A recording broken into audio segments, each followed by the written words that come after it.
principalmente nesse início, quando você não está muito acostumado a aplicar a técnica, a constância ela vai te ajudar e perseverança também, porque nas primeiras tentativas, talvez você não sinta como você gostaria, você tem uma expectativa, mas talvez essa expectativa ela só vai ser concretizada dali 21 dias, depois que você realmente está fazendo assim, quase que automático, sabe? Instalar o EV, pronto, já instalou o EV, você não precisa, eu vou instalar o EV, e aí para tudo, e sabe? Fica com aquele negócio, eu vou instalar o EV agora, aquela coisa assim. Então, são duas características que eu acredito que são importantes, e o EV ele traz, como consequência, o autoconhecimento. Como a Carol estava falando, a gente pode usar do nosso autoconhecimento para deixar esses gatilhos, que nem a história do violão. A pessoa ela sabia que a primeira coisa que ela chega em casa, ela liga a televisão. Então, no caso, eu vou deixar o violão à vista, porque eu sei que a primeira coisa que vou fazer é pegar o violão. Então, a pessoa tem que se conhecer bastante para chegar numa conclusão dessa. Eu acredito que o EV ele também ajuda nisso. Acho que para mim também tem muito que as meninas falaram, né? Mas uma coisa que eu tenho um equilíbrio muito bom emocional, assim, eu não fico frustrada tão facilmente, tem que ser uma coisa muito fora do que eu tô tentando fazer, tipo, para me estressar, né? Como, por exemplo, quando eu falei da primeira semana, das 2 primeiras semanas eu tava tendo que resolver aula de liga, fazendo tudo, então eu tinha que fazer ainda ata de reunião de uma outra coisa, e ainda estava cuidando de TCC, então tava muito corrido mesmo, mas eu chegou num ponto assim de eu ficar muito estressado, me descontrolar e esquecer o resto, né? Eu consegui me organizar no que dava e fazer, né? Fazer o desafio. Então, uma coisa seria não ser um controle total, mas eu acho que é uma boa controle emocional que tem. E também ter a força de vontade de continuar fazendo, né? Porque, querendo ou não, o tanto de empecilho que surge na tua frente para você não fazer é muito grande, né? Então você tem que, na primeira obstáculo, não dá para desistir, né? Então acho que também é uma das coisas que me ajuda bastante nesse aspecto.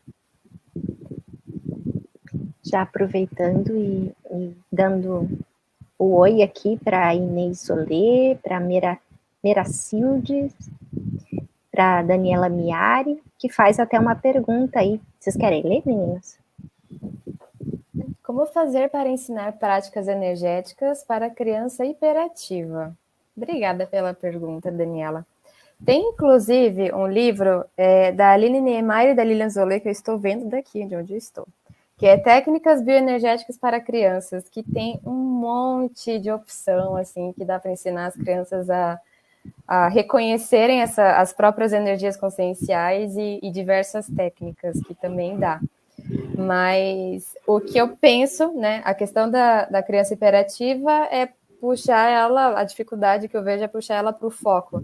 Que o EV, você precisa de um foco, de uma atenção maior para estar fazendo somente aquilo. Então, conhecendo a criança, você pode manejar e criar uma técnica que ela consiga.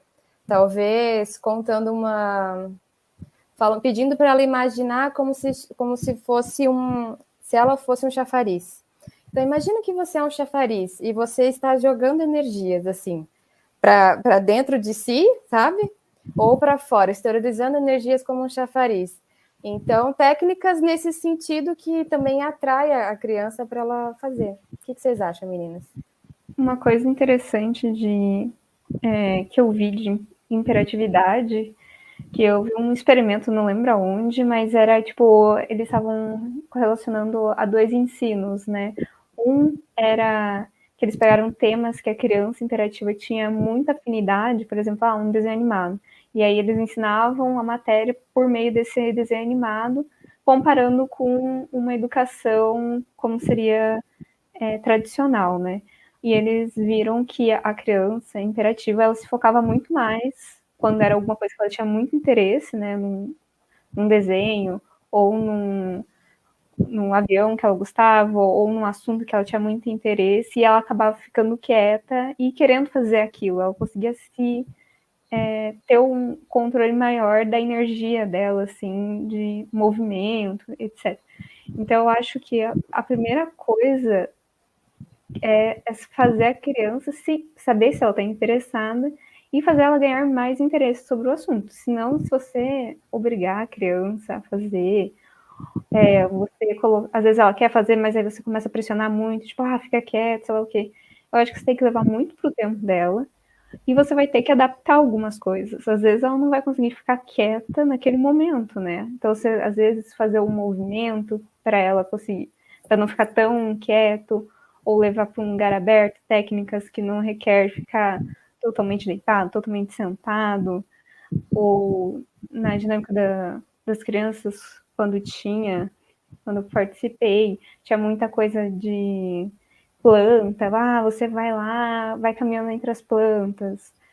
Isso vai instigando a criança a ficar e ela vai começar a criar mais interesse e provavelmente vai criar mais foco, né, naquilo. Então, acho que você tem que adaptar muito para o que a criança, a personalidade da criança, o jeito da criança, né? Uma dica que eu penso também nesse sentido é de aproveitar os momentos em que a criança já está predisposta à acalmia. Então, por exemplo, quando ela acordar de manhã ou depois do soninho da tarde, aproveita aquele momento de maior letargia que ela já provavelmente vai ter e traz já esse momento mais de acalmia, né, de aproveitar esses momentos do dia. Ou se você está vendo que a criança está com muita energia, ajuda ela a gastar. Então, bota no ar livre para ela gastar a energia toda e depois, quando ela acalmar, né, trabalha com um processo também. Tem várias técnicas, né, de verificar a questão de iluminação também. Às vezes é meia-noite, a criança está com um tablet aqui, né? A luz azul, a gente sabe que auxilia ali no processo da gente ficar desperto, acordado. Então, criar um ambiente mais tranquilo, mais calmo, para a criança ir relaxando, e nesse relaxamento, talvez inserir. Mas, assim, também é a partir dos meus experimentos com educação infantil, assim, de que eu trago essas reflexões. Mas é um desafio aí, se você também chegar numa forma de conseguir isso de maneira, né, efetiva, escreve um artigo e compartilha com a gente, que a gente vai estar querendo muito aprender.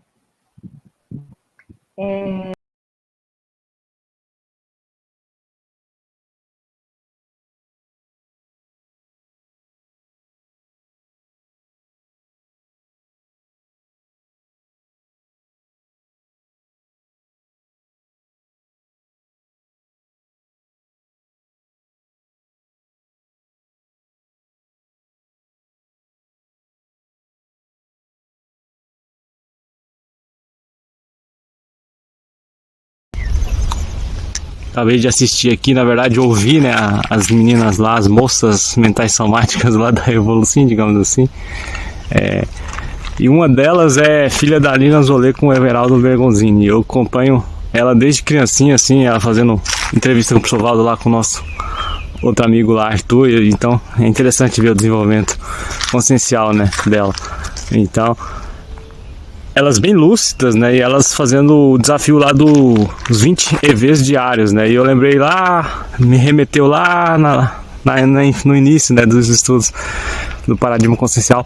E o interessante é manter uma constância, né, como eu gosto de fazer exercício físico, lá atrás eu coloquei na cabeça que eu teria que ter uma qualidade energossomática parecida com a minha qualidade física, ou seja, manter o preparo físico. Eu tenho mantido o preparo também energossomático, eu tenho malhado não só o corpo físico, como o meu corpo energético também, então fica a dica.